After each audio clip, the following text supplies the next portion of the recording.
How's it going, guys? Today I've got a little update video for a pretty big update that came through on Rocket Arena about a week and a half ago. Now, I am going to say at the beginning of this video, this is not a sponsored video, but Rocket Arena, if you want to hit me up, slide my DMs, we can figure something out.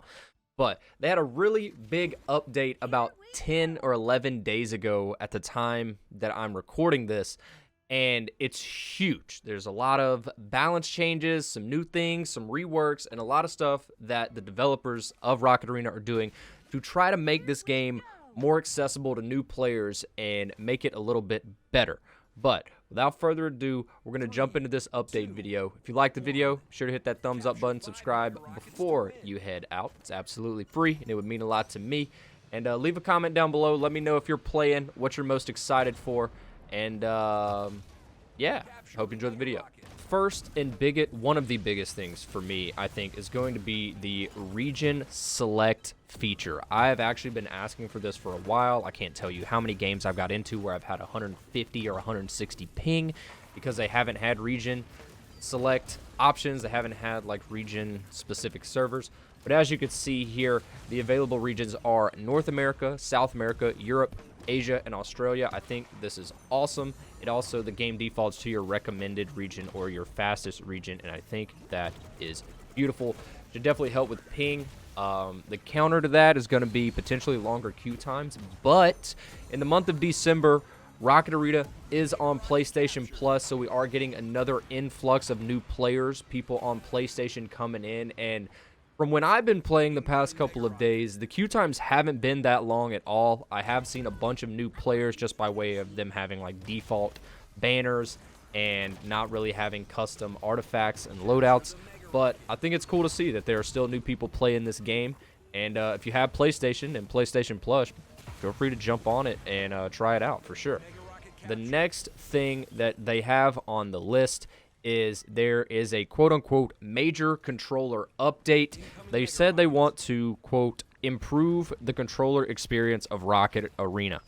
I know there is a discrepancy between mouse and keyboard versus controller. I personally don't have too much. I don't think I have any controller experience on Rocket Arena, to be honest.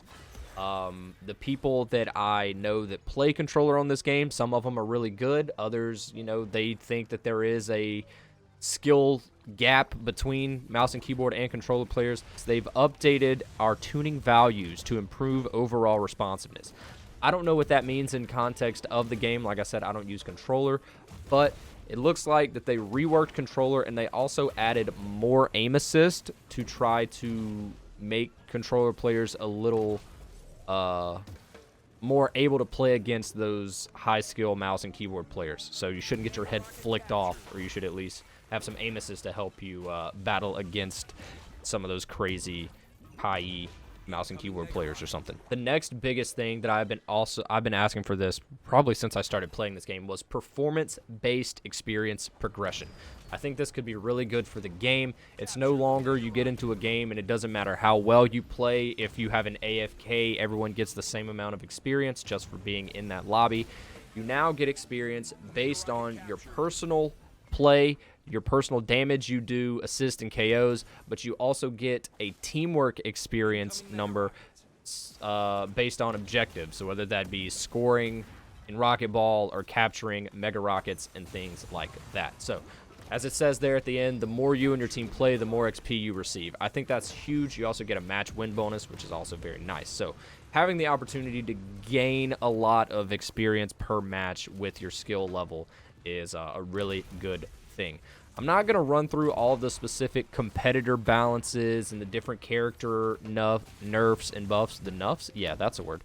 But it seems to me that they have tweaked or changed something, at least one or two things in almost every character going through here. Like I said, I don't want this to be a 15-minute video of me just reading out different numbers and stats, but it looks like a lot of things have changed for every character, whether it be minor or major. I think the best way to figure that out is just to jump into the game and see for yourself.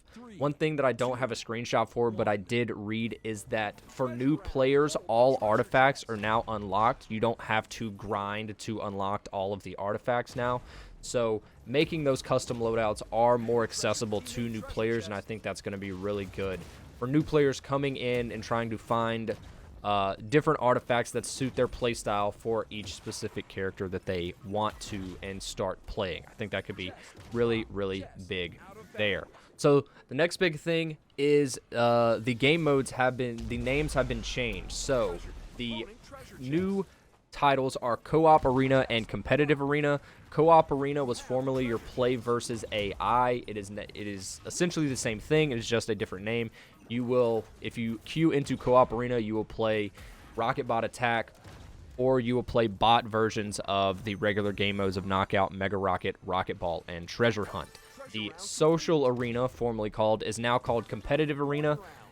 This isn't ranked. There isn't a ranked mode back in the game yet. I have looked in the Discord, and they are talking about bringing ranked back, but it is not back yet. This is Competitive Arena is just your PvP playlist. Knockout is also back, and I have seen some people pretty excited for that in the subreddit. Playlist and matchmaking in general, there now will be bots in matchmaking if you don't find a full lobby in a certain queue time. I don't know what that certain queue time is, but if you hit the max queue time, you will have bots filled into your game. There are bot difficulties ranging from easy, normal, hard to extreme. Those can be in PvP and the PvE aspect. In the PvP, as you can read here, the bots will scale in difficulty based on the average skill of the players. And then in PvE, there will be one bot on the enemy team per skill of each player. So if you have one new player, you're probably going to have one easy bot. If you have somebody that's been playing for like a year or more, probably going to have an extreme bot. Things like that. That makes a little bit of sense. Little miscellaneous stuff. You can now rotate totems. There were some issues here and there with, again, I don't know anything about controllers. I don't play on controller, but apparently there has been an issue where some people, when they use the maximum distance on their joystick, the input wouldn't come through and you wouldn't move at full speed. A couple of map changes. Shimmering Depths, they made the geysers not shoot you up as high. They removed the yellow submarines, so moment of silence for the yellow submarines.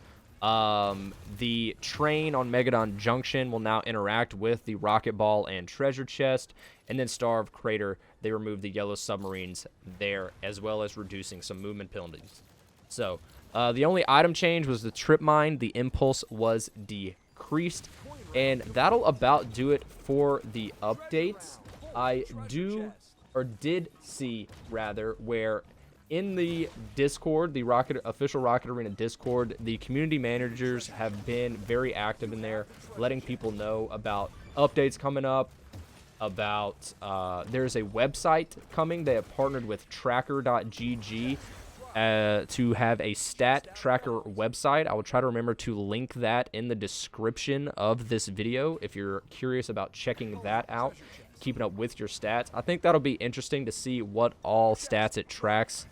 But I think the biggest thing is that this is free on PlayStation Plus. I say free. I'm not sure how PlayStation Plus works. But if you have PlayStation Plus, you can get Rocket Arena. So there's that new, another influx of PlayStation players coming into this game for the first time. So the player base is still there. It's slowly growing. Obviously, it's not exploding or anything crazy. But if you're still playing this game, or if you're new to this game, stick with it. I have a lot of fun with it. I'm still looking for some people to play with regularly to potentially start creating some content with, whether that be here in YouTube videos or on my Twitch channel. I have been streaming this game again recently, trying to grind through the Blast Pass, and I've had some fun doing that. I have a lot of fun with it. I hope you guys do as well.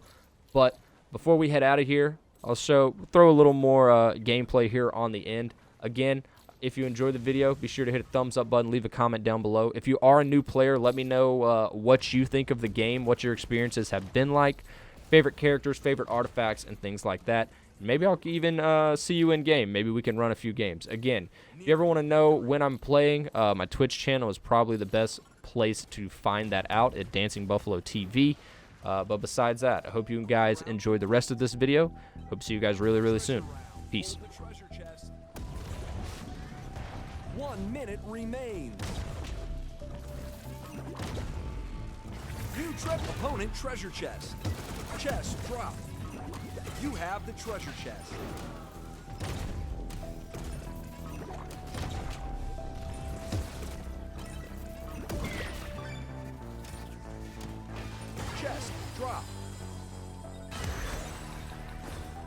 opponent treasure chest.